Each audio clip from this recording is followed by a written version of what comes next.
Obrigado, professora Cleonice. Adoro a Martinelli, viu? Ela é excepcional. Deixa eu me achar aqui.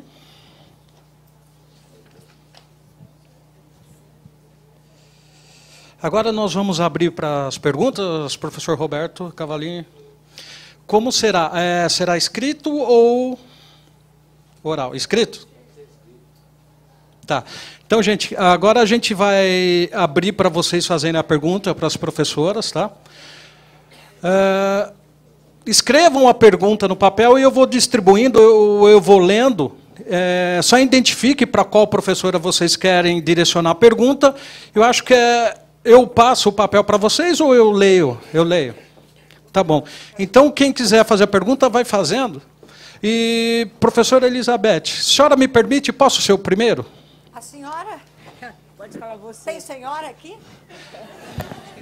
Desculpa, professora. É que é muito respeito por professora. Eu adoro professores. Poxa, não te fiz nada, cara. Alguma coisa aqui que eu não sei o que. Eu adorei o exemplo que a senhora deu de engrenagem. E eu me vi em 3 exemplos. 2 que a senhora deu e 1 primeiro. Eu digo 3 exemplos porque eu estou no meu 3º casamento. Tá? O primeiro, a engrenagem faltava 4, 5 dentes. O que aconteceu foi o que podia acontecer, separação. Certo. Na segunda, faltava um dente na engrenagem, mas, na verdade, quando eu entrei na família, eu fui o agregado, foi o dente a mais. Sim. Também não teve equilíbrio.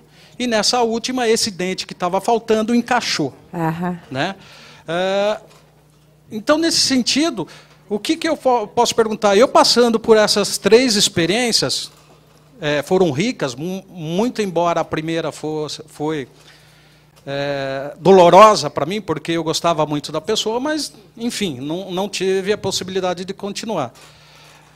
Será que nós, como homens, agora falando como homens, tem essa necessidade de aprender o que é a família, passando por várias famílias, ou a mulher amadurece mais rápido nesse sentido, por isso ela consegue segurar melhor essa bronca, principalmente do homem, né? Porque com a configuração da família hoje em dia, a gente vê há várias denominações. O que eu tenho visto é uma família em rede, mas, na verdade, a mãe como chefe de família e os filhos em torno dela. Mas só que eu vejo que ela perde um pouco de autoridade no sentido de ter medo de ter autoridade sobre os filhos e passa a ter uma relação de amizade. Como que a gente pode identificar essa nova família em rede? E, no caso dos dentes, o que a senhora pode me ajudar, por favor? Eita! É uma consulta. É uma consulta, cara. Não é muito cara, é a hora, né, professor? Bom, quando você falou que o homem, está falando do homem, né? Porque o homem vai e busca e tal, depende muito. Assim, acho que depende de cada pessoa, né? Tem pessoas, tem homens, mulheres que, de repente, eles vão arrancando os dentes ou então colocando uma prótese e eles vão solucionando esses desajustes familiares e vão contornando, porque problemas existem, crises existem, a gente cresce com a crise, aquilo que não nos mata nos fortalece, como dizia Nietzsche, né? Mas acho que depende muito da característica pessoal de cada, né? Característica de cada indivíduo. Eu penso, Beth, né? Eu sou casada há mais de 40 anos com o mesmo homem, e eu acho que as crises existem, sim, mas se a relação é uma relação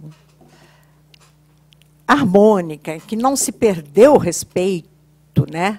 A gente consegue ir passando por desequilíbrios e equilibrando.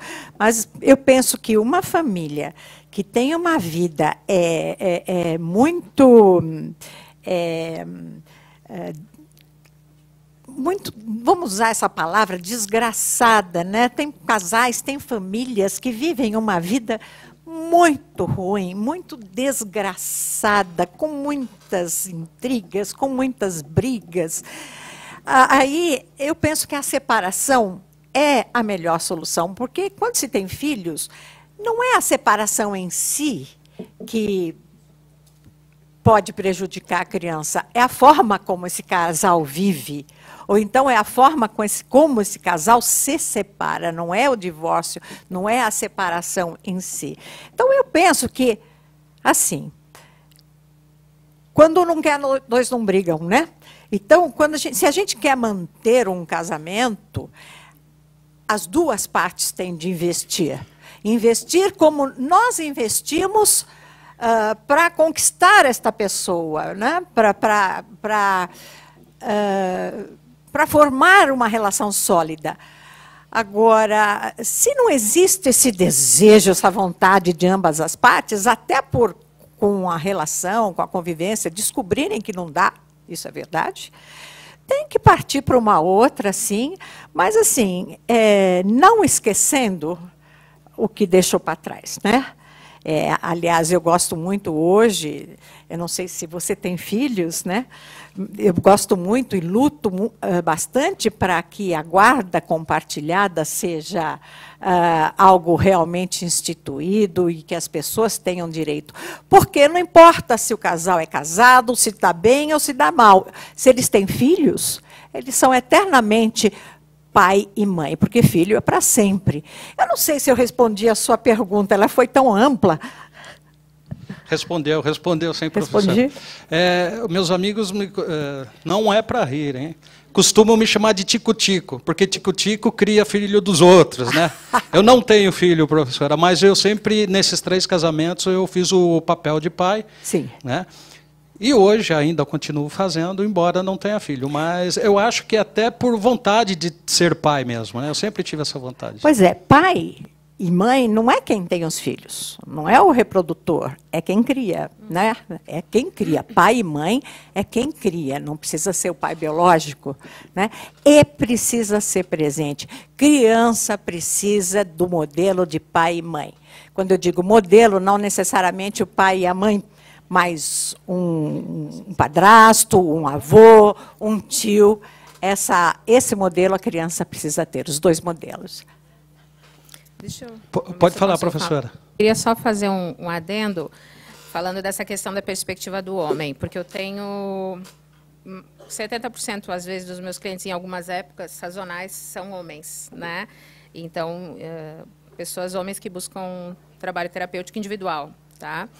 E eu acho que a grande questão para lidar com essas crises, com essas questões que eu vejo, é justamente, às vezes, nesses momentos de conflito, buscar uma ajuda, né? E eu vejo por que é interessante, porque mesmo que a gente, né, no caso, eu trabalho com a perspectiva sistêmica, a gente vai trabalhando essa visão ampliada, mesmo com um indivíduo só, como a Cléo falou, né? E a questão para lidar com essas sucessões, por exemplo, os casamentos, e se fortalecer, melhorar a relação, enfim, eu sempre digo o seguinte, a chave para a gente se dar bem na vida, é o autoconhecimento, é investir na gente, nessa autopercepção. Então, não só das nossas histórias, porque o homem também traz a sua história, os seus modelos. Então, e na verdade, quando tu casa de novo, né, tu pode ou carregar os conflitos anteriores, ou elaborá-los anteriores, e daí vir mais limpo para a nova relação. A questão é que se tu não vem limpo para a nova relação, se tu traz esses conflitos, eles já têm um conflito da relação que é natural, porque existe numa relação, o anterior, e às vezes até os da tua história com a tua família de origem, né? E assim, e é muito bacana, eu tenho visto o resultado para os homens, né, do trabalho terapêutico, assim, e eu tenho ficado muito feliz com isso, e eu aprendo muito, porque também eu, né, sou mulher, então assim, eu sou muito grata a essa articulação que se estabelece. Então, acho que o trabalho terapêutico ajuda muito os homens, eles ainda buscam muito pouco, e eu converso às vezes com colegas, e como eu trabalho com coach, eu tenho essa formação também, eles acabam me buscando um pouco por algumas questões, às vezes, profissionais, e quando a gente vai trabalhando algumas coisas, muito tem, daí aparecem outras questões ampliadas aí de casamento, enfim, né? E eu concordo, eu também estou há 20 anos quase com o mesmo marido. E o que eu acho que é bacana, e que eu acho que é isso que a gente se trabalha também como terapeuta, é assim, eu também acredito que a gente evolua a cada crise, são recontratos, a gente precisa investir. Eu sempre digo para as mulheres também, e para os homens que eu atendo, para as mulheres eu digo assim, a gente tem que investir como se a gente fosse namorado. Às vezes as mulheres chegam com muitos ciúmes e eu digo assim, se tu fosse namorada, E às vezes eu sou mais danada quando eu quero dar impacto, eu digo assim, se tu fosse amante, o que tu faria para conquistar? Tu pode ter a ética de mulher, e agora eu vou falar de novo, mas é só provocativo isso, como o Andolfo que gosta de ser provocativo, tu tem que ter assim a postura de conquistadora, de namorada e de amante. Porque daí tu está sempre investindo, tu tem um respeito, tu está preocupado com o outro. Né? E tem que ser gostoso ficar. Eu digo que tem que passar os anos, tem que ser gostoso andar de mão dada. E dar beijo. Né? Porque daí eu acho que a relação... Né? Mas o que você falou, né? Quando você fala do homem, né? Infelizmente, poucos homens buscam ajuda. Né? O homem, ele ainda é criado, está mudando, tá mudando, mas ele ainda é criado dentro de um padrão do macho, né? Que ele dificilmente entra em contato consigo. Dificilmente ele entra em contato com o outro. Ele está com um amigo, ele não é como a gente que vai né, buscar um ombro, buscar um colo. Não, o homem está com um amigo, ele é aquela coisa do poder. Ele fala do trabalho, ele fala do carro, ele fala das mulheres, do futebol, mas ele não fala de si. Então, eu vejo que o homem, no fim da vida, estou generalizando, não são todos, desculpem, tá? Existem aqueles mais delicados, mais sensíveis, mais conectados. Mas, geralmente, no fim da vida, o homem está sozinho. Porque ele não se vinculou a ninguém, e nem aos filhos e à família. Ele só se vincula, isso por causa de uma cultura que está mudando a masculinidade dele, a potência dele, infelizmente. Isso é muito triste de ver, mas está mudando, graças a Deus. E por isso que eu acho que eles vêm buscando através das questões de carreira também. Então, muitas das coisas que vem a demanda inicial ou é físico. Então, às vezes, eu tenho cliente, eu trabalho também hoje em dia com MDR, que é uma técnica que trabalha muito as questões, enfim, mais profundas aí. Então, às vezes, executivo que chega assim, eu tenho acessos de raiva, eu preciso controlar isso, porque isso está me prejudicando o trabalho.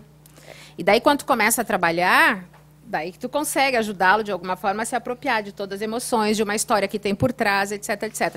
Mas, realmente, ele chega falando diferente. A forma é por uma coisa mais objetiva e concreta. O meu trabalho é isso, ou... Uma impotência também não chega diretamente, eles chegam por outras questões, saúde física, lá, né? Então, uma diabetes, enfim, alguma outra coisa que está aparecendo, ou, enfim, uma crise de estômago. Eu tenho um cliente que chegou por crise de estômago. E essa crise de estômago, ele brinca assim, nunca pensei que uma crise de estômago ia desenrolar um novelo tão grande. Né? Só complementando a tua pergunta, Marcelo, tem um autor transgeracional que ele fala assim que quando ele atende casais, ele devolve para a família de origem dos pais, que muitos casais que às vezes não dá certo é porque tem dívidas emocionais com o pai ou com a mãe. E que às vezes é preciso buscar essas dívidas com a primeira figura feminina ou primeira figura masculina. Então é importante, né, fazer às vezes uma busca aí da história de vida na família de origem. E aí vale a terapia. E é uma boa dica da professora Beth Monteiro aí, que às vezes assim, o problema não está nas mulheres, né, nas esposas que não deram certo, mas é um pouquinho mais lá atrás. Legal, professora Gleice. Deixa eu perguntar, quem fez essa questão aqui? Qual é o seu nome? Marcos? Teve uma delas que queria me devolver para minha mãe, viu? Tá bem? Vamos lá. A pergunta do Marcos. Para a professora Elizabeth. Professora, no caso do casal que já viveu ninho vazio, é isso? O ninho vazio e o companheiro morre, a viúva encontra um novo companheiro e recasa. Esse novo relacionamento é considerado parte de um primeiro ciclo ou segundo ciclo de uma família nova? Ou uma variação do sexto ciclo? Que a senhora quer que eu repita? Não, eu entendi. Eu entendi.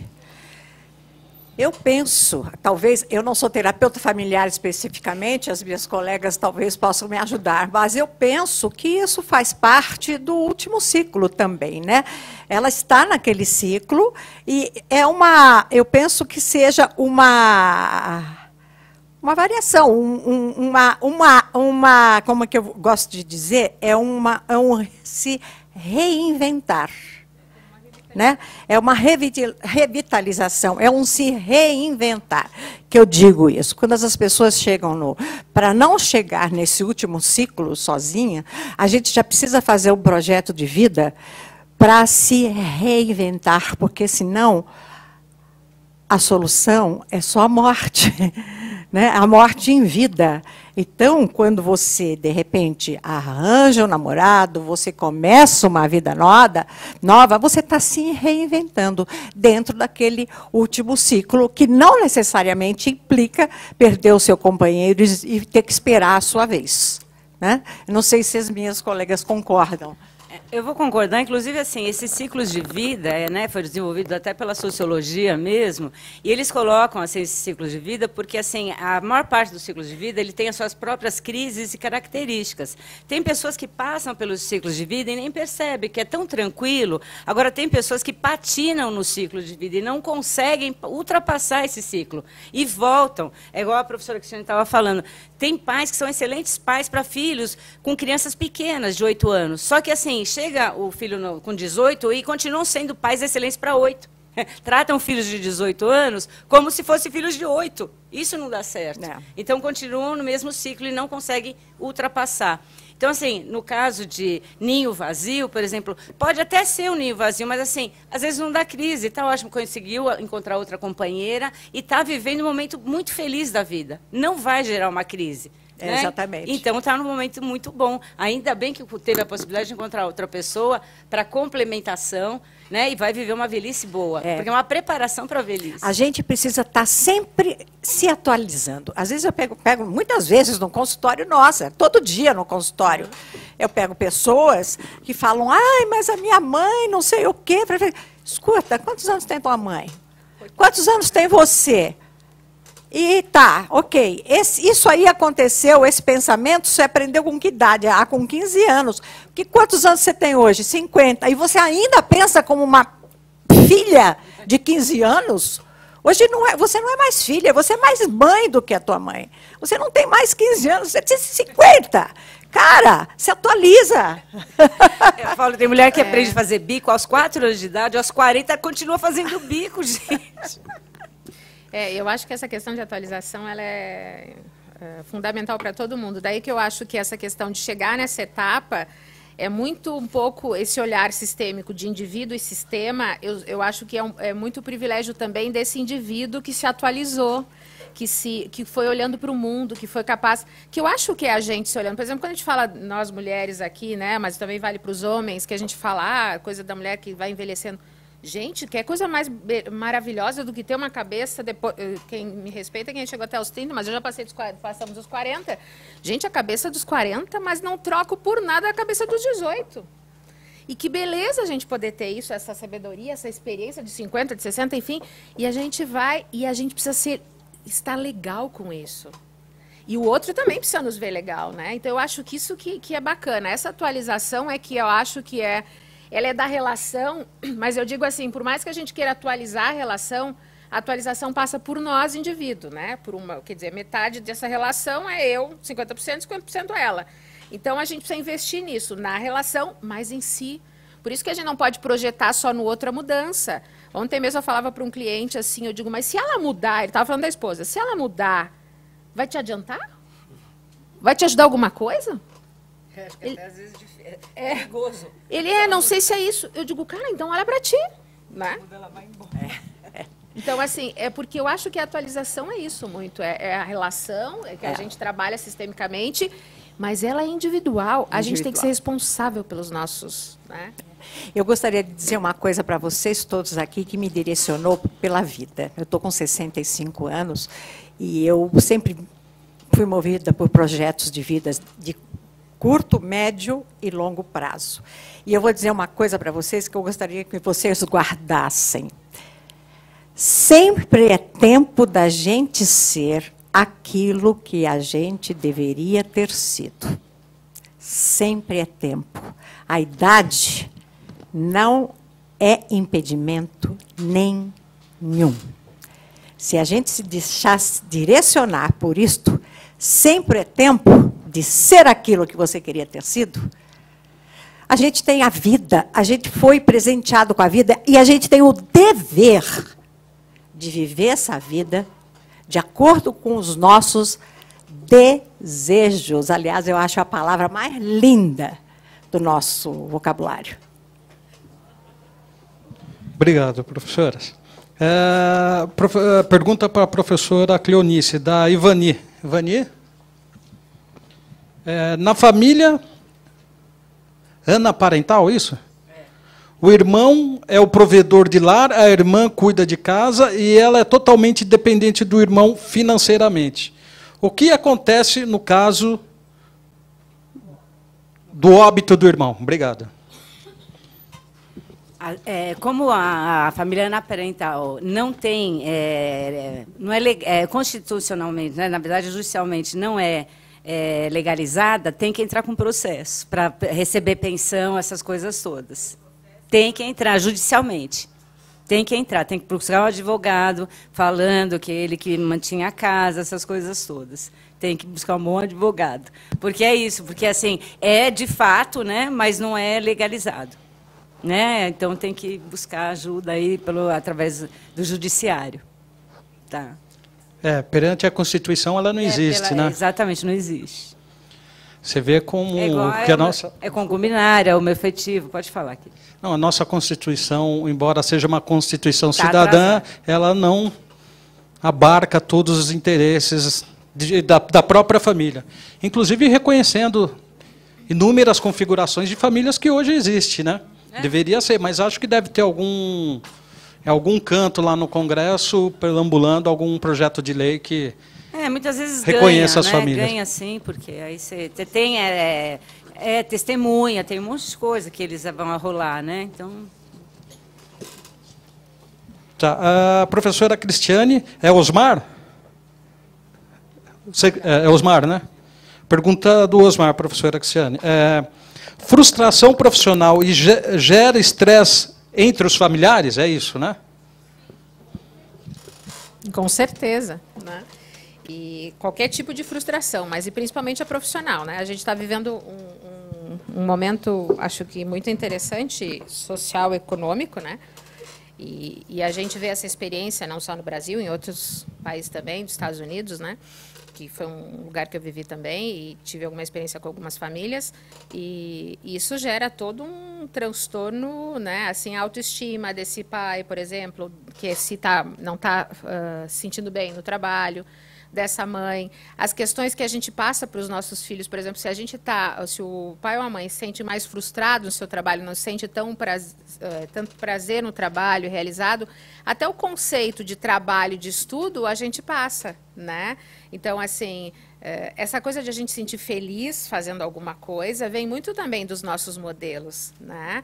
A gente ainda e tem ainda um estilo de gerações antigas que a gente vê os nossos pais ou mães chegarem em casa muito cansados do trabalho. E quando a gente faz essa mensagem, porque criança aprende por isso, pelo que ela percebe, né? Então, às vezes, a gente viu, sei lá, o pai e a mãe chegando cansado, né, intrinsecamente ou inconscientemente, no termo mais assim, muito profundamente, eu também elaborei aquela sensação de trabalho como uma coisa penosa e difícil. A gente ainda tem, sociologicamente, né, aí pegando as nossas outras disciplinas, a questão do significado do trabalho na nossa sociedade. Então, às vezes, são muitas questões que estão relacionadas a essa frustração, viu? Não necessariamente o trabalho ser bom, ruim, ganhar muito pouco, mas a questão bem ampliada, conceito de trabalho, aquela família naquele contexto. E isso gera muito, até às vezes, uma questão de dificuldade dos pais, ou quem está frustrado, assumir a sua responsabilidade nesse sistema familiar. Né? E isso eu vejo bastante, principalmente quando eu trabalho com os adultos, assim, mais assim, individualmente, né? Essa sensação de ser frustrado ou não, ela vai estar diretamente relacionada a tudo que está indo bem ou mal em volta. Né? Principalmente no coach a gente vê muito isso. Né? Eu sempre, quando encontro pais frustrados, né, e com medo da mudança, porque a gente tem uma tendência quando se tem filhos, a ter medo de mudanças, de investir, de correr riscos, né? Mas eu penso o seguinte, que os pais, como esqueleto da família, né, pai e mãe, você precisa estar bem. O pai precisa estar bem. A mãe precisa estar bem. Não adianta trabalhar triste, frustrada, porque isso deprime. E quando os pais não estão bem, os filhos não estão bem. Então, aí eu acho que é um momento de parar, reunir a família. Olha, papai vai mudar de emprego, vamos correr riscos, talvez a gente passe por necessidade, mas vamos lá, vamos lá. Sim, eu penso que o risco é a chave do sucesso. E não dá para viver uma vida frustrada e triste, porque a gente vai adoecer os outros, né? Uma coisa que a gente trabalha muito em coach hoje em dia é a questão, o quanto nós, profissionais de várias áreas, a gente também tem que lidar com as nossas múltiplas competências, né? Muitas vezes, hoje, uma alternativa até para ir correndo esse risco ou fazendo um momento de transição, às vezes de carreira, é ir fazendo o teu plano B, né? Então, exatamente, assim, eu trabalho muito isso. Os recursos, como eu trabalho com as outras ferramentas que até não é da sistêmica, a gente começa a ver. Então, eu tenho recentemente uma cliente minha, ela é uma executiva de uma empresa e ela tem outras habilidades, gosta de gastronomia, ela foi fazer um curso de gastronomia, depois de fazer um curso de empreendedorismo, começou um pequeno negóciozinho de fazer sobremesa para restaurante.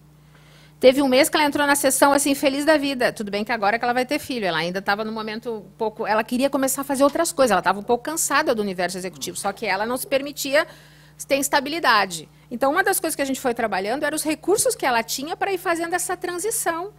Eu brinco, a gente pode ter um plano B. Eu não sei vocês, mas assim, por exemplo, a gente faz várias coisas, né? Eu tenho consultório, eu sou consultora, eu sou professora, né? Enfim... eu escrevo artigos, faço, né, para televisão, para jornais e revistas. Quer dizer, eu sou multitarefa, né, e com muito prazer. E isso também acho que faz uma capacidade a médio e longo prazo de a gente pensar que a gente vai tendo alternativas e se reinventando. Né? Os estudos mostram, né, que quanto mais atividades, quanto mais papéis a gente assume na vida, quanto mais funções você assume, mais saudável você é. Né? E a gente precisa mostrar para os filhos da gente também, que o trabalho não é só para ganhar dinheiro, né? Que a função do trabalho é contribuir com uma sociedade, é você se individuar, é você ter prazer.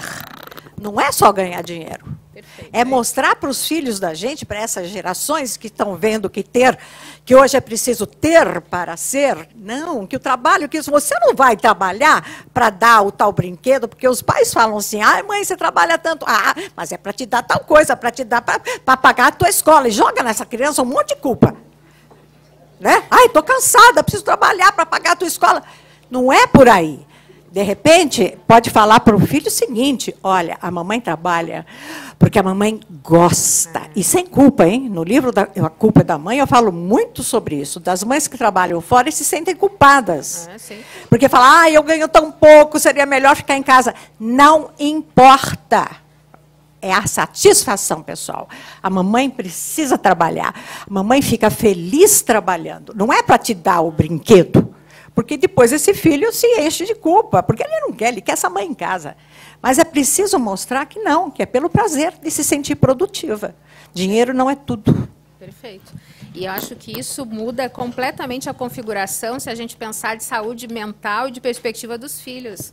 E quando a gente faz com prazer, né? Então, às vezes, o filho chega até a capacidade de achar que tu não cansa. Né? Porque exato. Tu faz com tanto amor. Meu filho, outro dia, numa outra questão lá que eu fui fazer, ele falou assim... Fala para minha filha, não, a mamãe não cansa, a mamãe adora, se deixar ela vai. Né? E isso é verdade. Mas até eu disse para ele, não, eu adoro, amo, mas eu realmente... Porque daí tu tem que mostrar outro extremo, né? Mas isso é fundamental. Isso é fundamental, passar esse modelo, né? De guerreira e não de vítima. Porque nós, mães, às vezes passamos, mas às vezes não, a gente tem a tendência de se fazer de vítima. Ah, eu trabalho tanto, ninguém me reconhece, ninguém me ajuda. O que uma mãe faz por 100 filhos não fazem por uma mãe. Ah, não, para com isso, vai. Não. E é engraçado que quando você em terapia dá uma tarefa para deixar de fazer, elas não conseguem.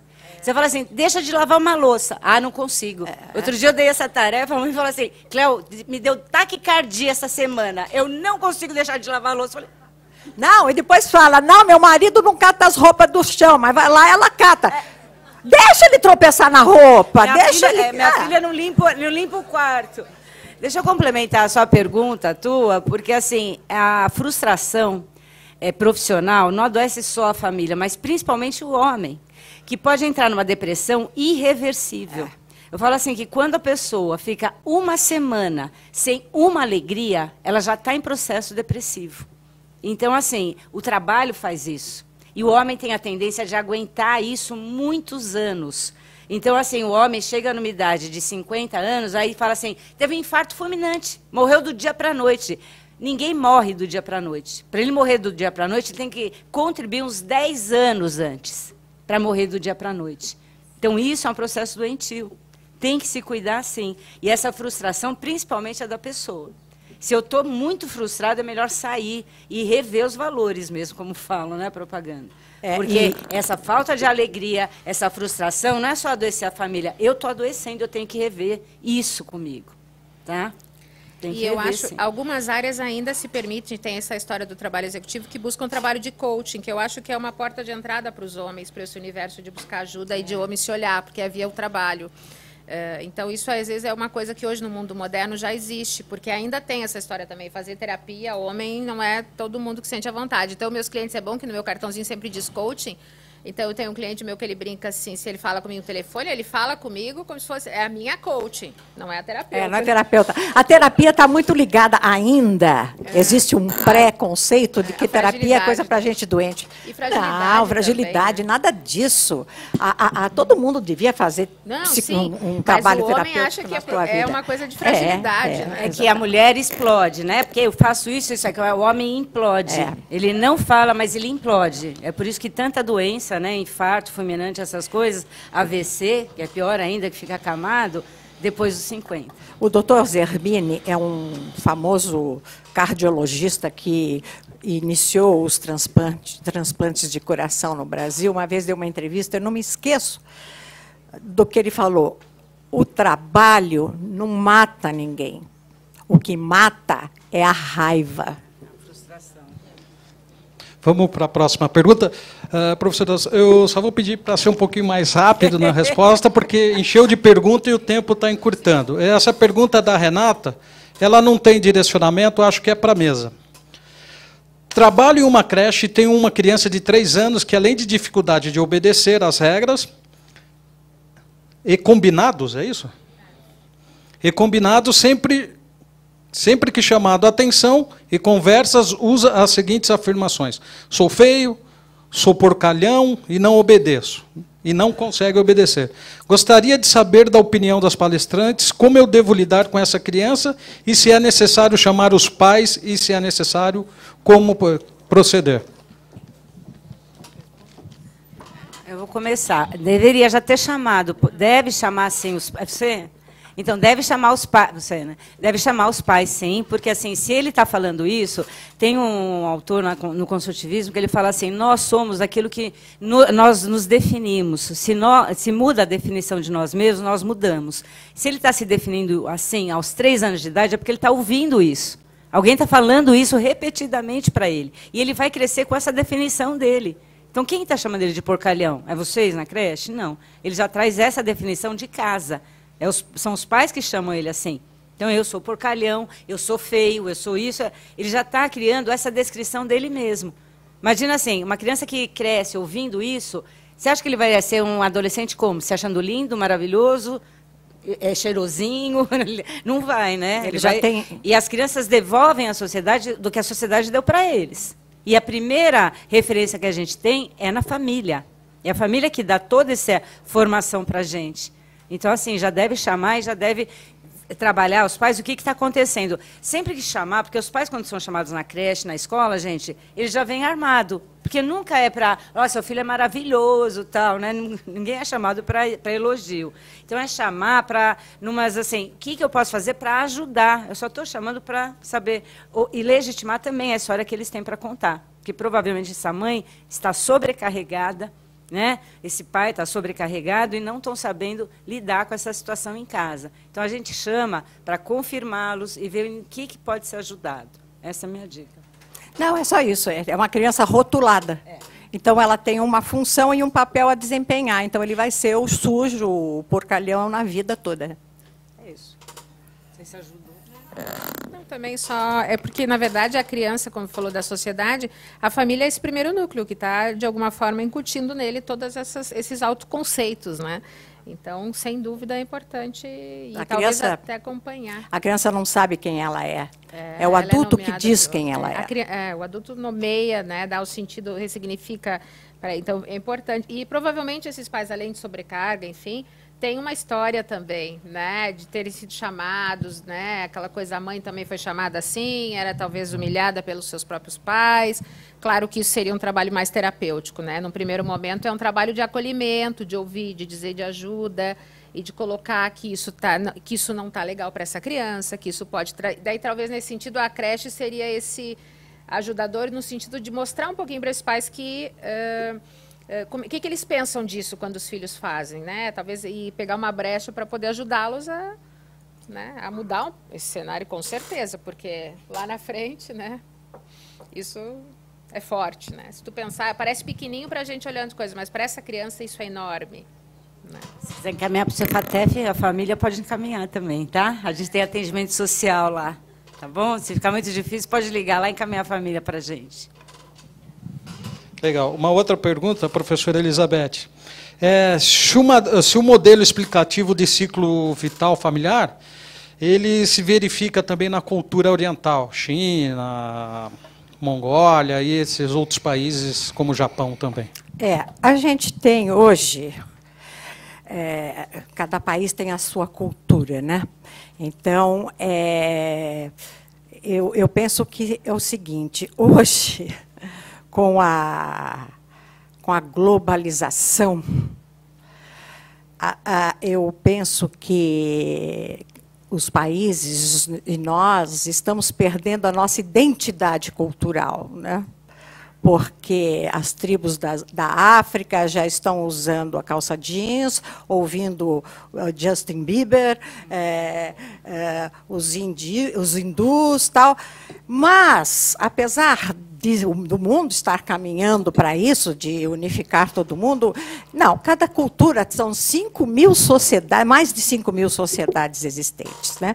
Então, o ciclo vital, ele varia, ele varia, eu acho que vocês podem até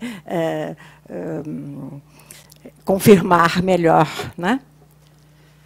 Varia, na verdade, assim, as crises e as características variam, né? O ciclo, na verdade, é um estudo sociológico, serve para diversas culturas. Cada cultura vai ter suas crises e as características de cada ciclo de maneira diferente.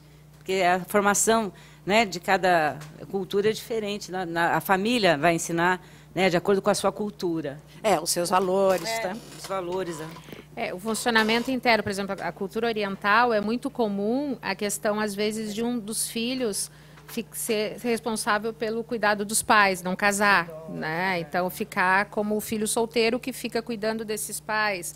Então, algumas características são mais peculiares de cada cultura. Por exemplo, a cultura americana, os filhos saem muito mais cedo do que na nossa cultura, né? Por exemplo, em 2008, 2009, com aquela crise que teve nos Estados Unidos, muitos filhos que já estavam fora retornaram para a casa dos pais, coisa que na cultura americana não existia. Né? Então, assim, o ciclo ele existe, mas eu acho que a característica, o momento e a forma como estão lidando em alguns processos históricos, eles vão sendo alterados. Né? Quem cochicha, o rabo espicha. Nós estávamos combinando uma coisa aqui. Pergunta do Luciano para a mesa. Professoras, só deixa eu me organizar aqui. É normal, durante o gerenciamento das crises familiares e resolução das mesmas, a sobrecarga ou estresse de somente um indivíduo? Não é? Geralmente, toda a família, é assim, a coisa dos rótulos e dos papéis, toda a família tem aquele filho que é o filho responsável, a outra que é a cuidadora, tem o outro que é o desencanado, que é o preguiçoso, né? É o script, cada família tem um ator, que é aquele que representa um papel só. Não, eu sou o vagabundo, não confia, não dá nada para ele não, porque ele não dá conta de nada. Então, geralmente, nas crises, aquele filho que é o responsável, que é o cuidador, fica sobrecarregado, sim. Sim, e aí a gente até fala que fica até doente, que é a síndrome de burnout, né? Que é a fadiga daquele filho que assume tudo. Geralmente os filhos responsáveis estão aqui no fórum assistindo. Sábado de manhã, né? É aquele que faz serviço social, né? Psicologia. Então, essa questão das escolhas profissionais tem muito a ver com esses papéis. E na época, eu sou da PUC do Rio Grande do Sul, na época ainda que se fazia psicotécnico, né? Eu sou, acho que, uma das últimas turmas da PUC de Porto Alegre que fazia psicotécnico. E eu me lembro que nas entrevistas, nos trabalhos de seleção de grupo, olha o que aparecia, por que a gente estava escolhendo psicologia, né? Eu sou filha mais velha, né? Então, assim, esses papéis são, né, eles dizem muito de quanto quem se estressa mais ou menos, né? E o momento também, né? Então, que cada filho, por exemplo, ou mesmo que cada cônjuge está vivendo, né, o seu momento também individual, acho que conta se está mais predisposto ou não a se estressar e se envolver com aquela questão. Por exemplo, quem é filho único, né, e quando tem que lidar com a morte, né, então que sobrecarga que existe, né. Então, eu recentemente tive essa experiência na minha família. O meu marido é filho único, perdeu a mãe, e durante todos os 2 anos cuidando dessa mãe. E é uma sobrecarga enorme, real, né, objetiva, não tem muito, né, assim, mesmo que a esposa faça um papel aí de ajudadora, não é a mesma coisa, né, então, assim, todos esses, o mais novo do meio, o mais velho, filho único, todas essas questões vão estar envolvidas com um maior estresse ou menos estresse, né. Oi. Próxima, professora Cristiane. O nascimento de um filho com má formação ou deficiência é crise previsível ou imprevisível? Ela, do ponto de vista geral, assim, por exemplo, se tu não sabe ou se tu não... É imprevisível, tu não espera. Primeiro, não é natural que nasça com defeito, com um problema, com defeito, né? Que é o defeito que a gente fala na psicologia, a gente fala, né? Que é toda a ferida narcísica de se ter um filho com um problema, né? Quando essa mulher, durante a gestação, acaba descobrindo e vai se preparando e, às vezes, vai passando o processo de luto desse filho ideal, desse filho idealizado, eu acredito que quando nasce esse bebê, durante, né, todos esses 9 meses, existe já um trabalho, ou vamos dizer assim, uma recepção de uma forma talvez um pouquinho mais elaborada, a possibilidade disso, não necessariamente. Porque depois lidar com esse filho ainda, daí concretamente diferente desse filho idealizado que todos temos, né, todos nós temos esse conceito narcísico de que somos capazes de produzir coisas boas, excelentes, né? Ou devemos ter, né? Quer dizer, daí quando a gente lida com a coisa da baixa autoestima, a gente vai ter outras questões. Mas, teoricamente, segundo os teóricos aí, a gente já nasce com essa nossa vontade de fazer o melhor e de ter uma coisa. Então, essa frustração é muito difícil. E ela é, do ponto de vista imprevisível, por exemplo, se vai ser previsível, se a pessoa vai se preparando no sentido de estar melhor, né? Mas é ainda uma crise muito difícil de se lidar, né? Eu acho que depende do olhar aí que a gente vai trabalhar. A gente vê também que questões menos sérias, tão graves, né? Quanto uma deficiência, um defeito. Eu digo que é muito fácil dizer que se ama um filho, né? Mas muitos pais não aceitam os seus filhos como eles são. Se o filho vai mal na escola, se o filho nasceu homem, ela queria mulher. Então, eu digo que é muito fácil amar um filho, dizer que se ama um filho. Mas eu coloco isso em questão, porque amar verdadeiramente um filho é aceitá-lo com as suas dificuldades e com as suas características, né? E aquela questão que eu falei de se tornar mãe e pai, eu acho que também, assim, a cada filho, eu acho que o que seria o melhor é tu poder ser pai ou mãe desse filho que existe, né? E amá-lo desta forma, e não com essas idealizações que a gente cria, mesmo numa questão mais leve, né? Mas ainda historicamente, na história até da psicologia, quando a gente trabalha com as deficiências, ainda não é muito previsto. A gente não espera que nasça, ainda né? Apesar de hoje ainda ter sociedades, por exemplo, nos Estados Unidos também, o índice de autismo ele é muito grande. Então, hoje já se considera que grande porcentagem se espera que um dia possa ter um filho autista, sim, historicamente, socialmente falando, né? E tem uma explicação lá do contexto deles, até da história das vacinas, que são armazenadas nos Estados Unidos. Então, o índice de autismo lá aumentou muito. Então, na verdade, tem a discussão autismo, tem o autismo quando ele aparece, ele é aos 2, 3 anos, né? Mas tem estudos que dizem que talvez já venha ainda de uma questão intrauterina, Então, é até difícil dizer se é previsível ou imprevisível, depende do que tu está analisando ali naquele momento, né? Certo. Professora Cristiane, outra para a senhora. Para você, desculpe. Como trabalhar o modelo de residência? Resiliência. Resiliência? Resiliência, alguma coisa assim, né? Resiliência, é isso? Funcional no terceiro setor. Principalmente a conteúdos rígidos e padrões tão intrucados frente à carência social e ao seu psicodesenvolvimento. É a pergunta do Kleber. Então, é bem ampla, né, e complexa. Por isso, cada vez mais que a Cleo fala que a gente tem que buscar cada vez mais novas ferramentas, né? No Congresso de Terapia de Família, lembra, Cleo, que eu falei um pouco do... quando eu estava dando supervisão para umas colegas que estavam começando a atender as crianças dessa ONG, né, ligado a essa comunidade mais carente, a gente via que tinha muitas questões de violência, a gente não sabia muito o grau que era, enfim, né, como trabalhar com isso. A gente começou a trabalhar com técnicas simples, com desenho com a criança, com brinquedo, né. No desenho a criança mostra muito as suas dificuldades, inclusive as violências sexuais, né, os desenhos escancaradamente mostram as suas dificuldades.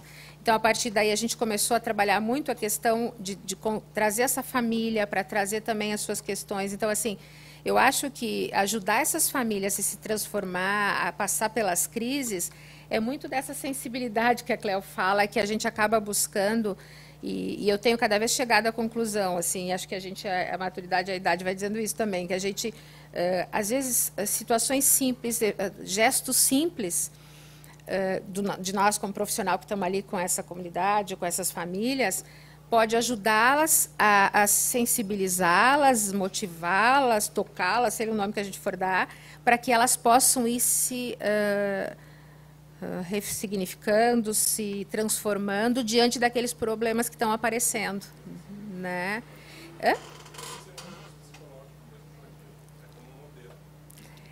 E na verdade, assim, por exemplo, na verdade, assim, a gente não traz os nossos modelos, a gente precisa entender o que está emergindo dali, juntos, olhar junto com eles aquilo, por exemplo, uma situação de violência num desenho, né? Então, tem trabalhos que a gente acaba fazendo, mostrando, pedindo para os pais olharem aqueles desenhos, sem nome, por exemplo. E daí, quando eles começam a olhar esses desenhos, eles começam a ver que tem algumas coisas estranhas naqueles desenhos. Né? E isso só está dando um exemplo de como a gente vai construindo, às vezes. Eu acho que a construção nesse setor é uma co-construção.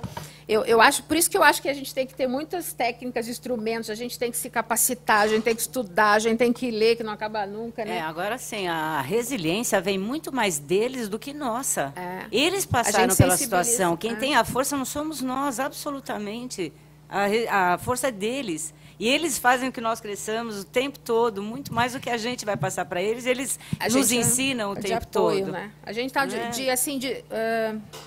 o que eu acho que é o nosso apoio. E a gente é um pouco, vamos dizer assim, se a gente for pegar nesse sentido de a gente incentiva, né? Motiva para que eles entendam dentro deles que força que eles têm para passar por aquelas dificuldades, por exemplo, por um alcoolismo de um chefe de família, do pai. As situações de abuso, que eu falo que para mim que são as mais graves e que mais me toca no sentido da emergência e da urgência de tentar tirar aquilo daquele contexto, né? Porque isso é muito grave, isso é uma coisa que tem me tocado muito, né? As crianças, e não dá para a gente levar para a gente, como diz a Cleo, e as coisas estão aí, né? E as crianças estão... Fala. Não, desculpa. Assim... o resultado, os bons resultados, eles só acontecem pela força do vínculo afetivo. Se não existe um vínculo de amor entre o terapeuta, o profissional, e a pessoa que está ali buscando ajuda, se não existe um vínculo afetivo de confiança também, nada acontece. Agora, a senhora falaste isso, eu lembrei de um menininho que ele era abusado pela avó e uma aluna que atendia. Mas eu, em alguns momentos, no trabalho de grupo, eu entrava como supervisora para fazer alguma dinâmica. E eu conversei muito com ele um dia mais particular, assim, e fui falando para ele, olha, isso não pode acontecer. Fui explicando para ele coisas que não podiam acontecer, desde da forma como o carinho que o vô e a avó faziam nele, e que eram abusivos, e não vou me detalhar aqui. E foi tão bonitinho, porque eu me abaixei, comecei a conversar com ele, falar. Ele olhou para mim assim, então, quando acontecer, eu posso te chamar? Mas eu não tenho teu telefone. E assim, ele era cuidado por uma moça dessa ONG, que, enfim, que ficou uma vizinha que acabou, e foi aí que o saudável, que tirou esse menino, começou a proteger, e era o nosso vínculo, né? E daí eu falei, mas a fulana sabe meu telefone, né? Mas a fulana também vai te ajudar, porque isso não pode mais acontecer. E me arrepia quando fala, porque a gente ainda está em contato, enfim. E uma das vezes que estava tendo um tipo de situação semelhante, ele gritou, né? E ele nunca tinha gritado. Então, foi a partir daí que as coisas começaram a cessar, né? Então, assim, não tem regra, né? Não tem regra, assim, não tem teoria. Eu olhei para ele, a minha aluna também muito paralisada, eu olhei para ele, eu digo, isso não pode acontecer. O vovô e a vovó não podem mexer contigo assim. Porque aqui, só quem tu pode mexer, tu já é grande, tu não tem nem fralda, então ninguém pode mexer contigo, né? Então, assim, é isso, né? A força da verdade, né? Da sensibilidade. Não tem muito regra, porque não tem técnica nessa hora, às vezes, não. Entende? É aquilo que passa naquele momento. E ele começou a gritar e ele parou de ser abusado. Ele ainda está próximo desse contexto, porque, infelizmente, os nossos recursos, às vezes, conselho, essas coisas demoram um pouco. Mas a gente conseguiu, de alguma forma, tirar. Esse menino, ele estava muito gordinho, ele era muito pequeno, tinha uns 5 anos, 6 anos. E ele começou a emagrecer, ele diminuiu a ansiedade, porque ele faz um trabalho nessa ONG de apoio escolar, assim, né?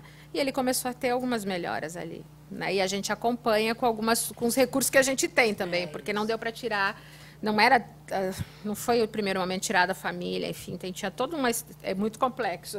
A situação é bem complexa. Tem diversos facilitadores, né? A gente, técnicos de psicodrama, terapia comunitária, tem vários, mas assim, é o contato, é a afetividade, é a doação que a gente dá, e a resiliência que eles mesmos passam para a gente. A gente acreditando no trabalho sempre sai uma coisa bonita, eu penso o seguinte, que qualquer função, qualquer papel de cuidador, de protetor, até de mãe, maternagem, paternagem, não dá para buscar teoria, não dá para buscar modelo, porque o que você faz na tua casa não serve para a casa dela, nem para a minha. Então, muitas vezes, a gente tem que estudar, tem que ler, mas com crítica, né? Quando eu posto meus posts no meu Facebook, eu recomendo.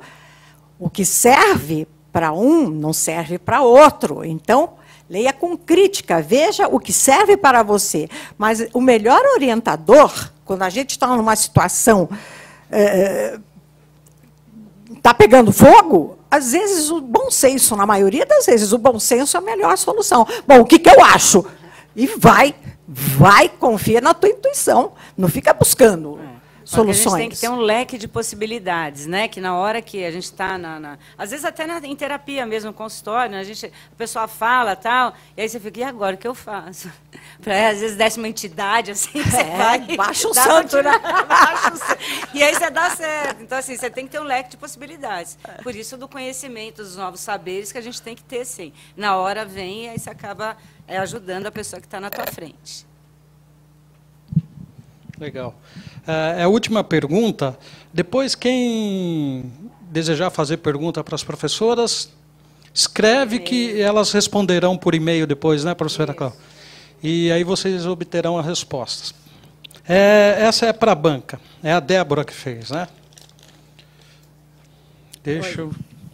como o profissional pode criar estratégias de intervenção para trabalhar com famílias que reproduzem o mundo do crime. Passando, é isso?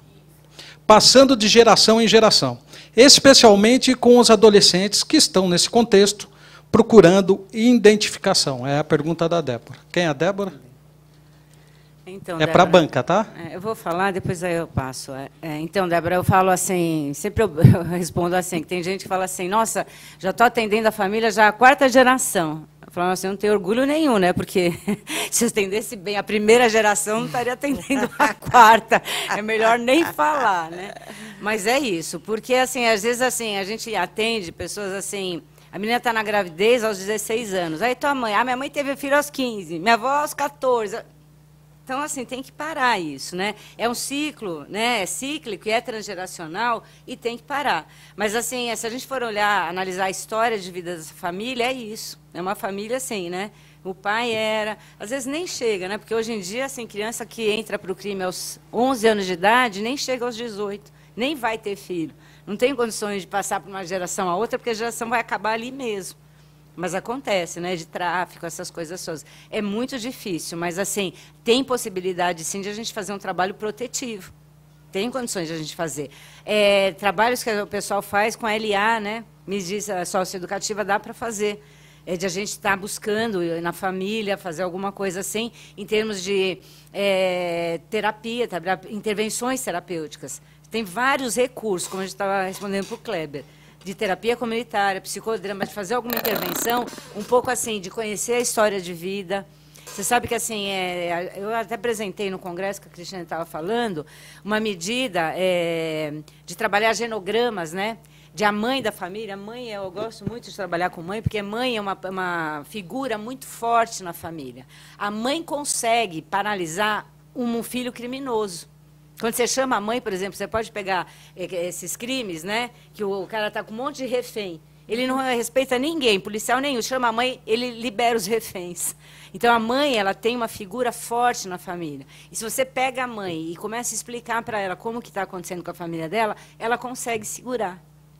Então, se você faz um trabalho, por exemplo, chama essa mãe e começa a fazer um trabalho de conscientização, de sensibilização com essa mãe, ela consegue segurar filhos pequenos, por exemplo, para não ir ao crime.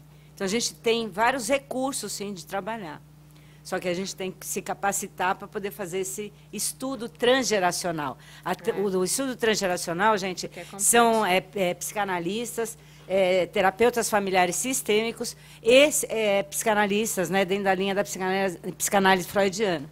Então, assim, o curso de terapia familiar, só para vocês terem uma ideia, são de 3 anos. Você faz a faculdade, depois faz a terapia sistêmica. E passa rápido. E mesmo assim tem gente, Débora, que faz o curso e ainda faz outros cursos, porque ainda tem mais um aprendizado para fazer. Mas que vale a pena. Vale a pena porque a gente consegue fazer a diferença na vida de muitas famílias. Tá? E daí, nesse sentido, vamos ser barristas, que a perspectiva sistêmica nos dá muita ferramenta, porque ela nos amplia o olhar e ela nos dá essa capacidade de lidar com a transgeracionalidade, né? Porque é uma coisa tão enraizada que a gente, por isso que a gente precisa, né, ter muitos recursos aí.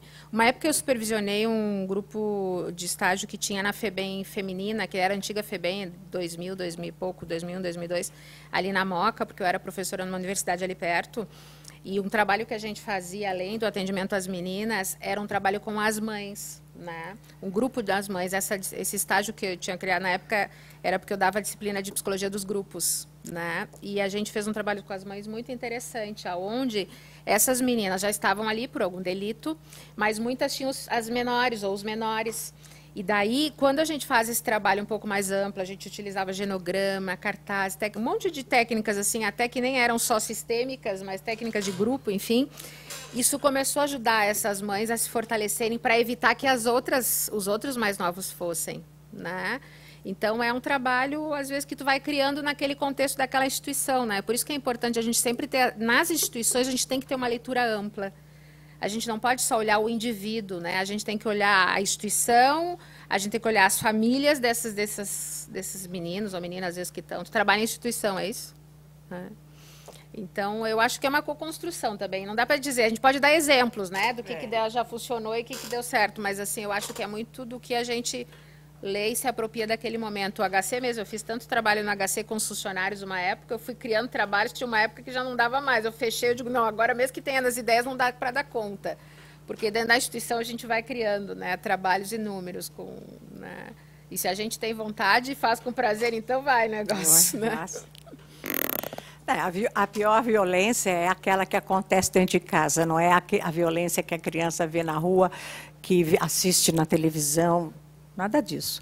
É a violência dentro de casa, é a palmadinha, é aquela palmadinha, não, vai só tirar o pozinho, aí a criança não obedece, a palmada vai ficando mais forte, aí a criança fala, não, nem senti, nem doeu, aí vai ficando mais forte, até que dói a mão da mãe, aí ela fica roxa porque estoura a veia, aí ela pega um chinelo, depois está sendo espancada com um cabo de vassoura, tal. Então, esses ciclos de violência se perpetuam, passa de uma geração para outra. Cresceu apanhando, eu apanhei e não me fez mal. Hoje os adultos falam, apanhei para burro e não me fez mal, hoje eu sou ótimo. Sei. Onde ficou guardado? Hoje eu sou saudável. Sei. E dá-lhe no filho. Dá-lhe no filho. Né? Não reproduz. Ele também tem que apanhar para aprender. Eu acho que não bate do mesmo jeito, bate com mais intensidade. Com mais né? intensidade e as palavras que ferem, né? Então, a gente precisa terminar esse ciclo de violência assim que passa de uma geração para geração e começa dentro de casa. Começa até no trânsito, né? Se a gente for ver, às vezes, quantas crianças presenciam, né? A agressividade então, é repetição de modelos, né? Então, por isso que a gente precisa ter como eixo os responsáveis, os pais, né? Nós todos, por dar o exemplo, né? A criança aprende pelo exemplo. É excelente o que você falou, porque assim, nenhuma criança escuta os seus pais, mas elas jamais deixam de imitá-los. As crianças não fazem o que os pais falam, as crianças fazem o que os pais fazem. Né? Daí basta fazer a inversão de papéis, né? Brinca de inverter papéis com as crianças, pedem para ela imitar você naquele momento, como mãe, como pai, ela vai te mostrar direitinho como é que tu é, né? Eu gosto de citar sempre também, tem um neurofisiólogo chileno, que é o Humberto Maturana, e ele sempre fala, ele defendeu uma tese de PhD lá no Chile, e ele fala assim, a criança que é criada com amor, necessariamente ela vai tornar-se um adulto amoroso. A criança que for tratada com violência, ela também necessariamente vai se tornar um adulto violento. Ele defendeu uma tese de PhD no Chile, com essa teoria. Ótimas respostas. Eu vou abrir, professoras, para considerações finais, mas antes eu tenho algumas informações para vocês. Primeiro, eu agradeço a presença de todas nesse fórum. É muito bom ver o auditório cheio, porque a gente quer, a intenção da Cefatef, né, professora Cléo, é promover o conhecimento. É um trabalho social que a Cefatef vem realizando há muito tempo, mas ela não se traduz só aqui, mas lá na Cefatef também, através da capacitação gratuita sobre prevenção e proteção da pessoa idosa. São 40 horas, se eu não me engano, esse curso, né, Roberto? Esse curso, ou essa capacitação aqui, ó, é gratuita, né, de prevenção a pessoas idosas. 3 horas. 3 horas. É um único dia? Tá, vai acontecer no dia 11 agora, das 19 às 22 horas. Então, quem quiser participar, anotem. Dia 11 de novembro agora, das 7 da noite até as 10 da noite. Dia 11 é terça-feira, o dia da semana. Tá. A inscrição já pode fazer com a Fátima aqui, tá? Cursos com matrículas abertas em 50% de desconto. Até quando tem 50% de desconto, Roberto? Até o final de novembro, quem ali, né, tem os cursos nossos da Cefatef, quem decidir fazer, até o final de novembro tem 50% de desconto. Atendimento social gratuito em terapia familiar, casal, sexual, homeopatia e constelação familiar. Isso é mais um, né, dos serviços que a Cefatef oferece a vocês gratuitamente. Eu vou repetir. Atendimento social gratuito em terapia de família, casal, sexual, homeopatia e constelação familiar. E agradeço mais uma vez a presença de todos, e lembrando que o nosso próximo fórum será dia 28 de fevereiro de 2015. Esse mesmo horário, é esse mesmo auditório, Salão Nobre? Será no Salão Nobre, 8º andar. Tá? Lá é maior, cabe um pouco mais de gente, cabe, na verdade, acho que 350 pessoas sentadas, mas, de toda forma, ele é bem mais amplo e a gente já faz o convite de já. O tema é atuação profissional em hospital público e privado no âmbito social e psicológico. Tá? Então, agradeço mais uma vez vocês. Anotem essas informações, a Fátima está ali fora para fazer inscrição ou para qualquer outra informação que vocês precisam. Vou abrir a consideração final das professoras. Não, eu comecei, eu termino hoje. Só agradecendo ao público, tá? Obrigada a vocês, obrigada a todos. Só eu queria deixar assim, nós que trabalhamos com famílias, né? O que a gente, assim, a única coisa que eu queria deixar como mensagem menos para vocês, que todas as famílias que passem por nós, seja uma pessoa, que tem um sistema familiar por trás, que elas saiam, né, diante da gente, pelo menos com esperança. Que elas não saiam nem com uma resposta, mas que elas saiam melhor do que elas entraram na nossa frente. Tá bom? É essa a mensagem que eu deixo para vocês. Né? A gente tem essa obrigação de todo mundo que passe por nós sair um pouquinho melhor, com um pouco de esperança. Obrigada a todos, tá bom? Um abraço, bom fim de semana.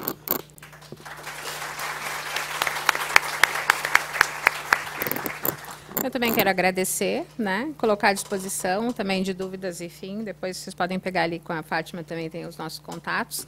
E sucesso aí, que vocês continuem sempre se dispondo, né? A estar assim como um sábado de manhã, pensando, refletindo, articulando, porque é isso mesmo, é uma construção contínua e não acaba, né? E ela vai só fazer, acho que um pouco mais satisfeito e com um pouquinho mais de esperança também, para que as coisas melhorem no nosso trabalho, nas pessoas com quem a gente interage no dia a dia. Tá bom? Obrigada. Bom, eu já agradeço novamente, né? E eu penso o seguinte, o nosso trabalho e o de vocês é um trabalho de formiguinha. De formiguinha. E a gente tem que pensar o seguinte, que é o que eu penso e é a minha grande preocupação. Eu tenho netos, eu trabalho com crianças e famílias, e a minha maior preocupação é a seguinte, todo mundo está se preocupando em salvar o planeta. Ok, muito bem. Mas escuta, quem é que vai salvar as pessoas que vão habitar esse planeta? Esses futuros cidadãos. Então, é assim, formiguinha, cada lugar que estiverem, onde forem, sempre pensando na família e nas crianças. Né? É só isso que eu peço de vocês.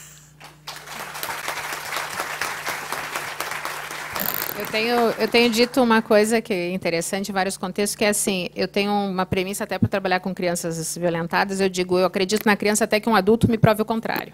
Né?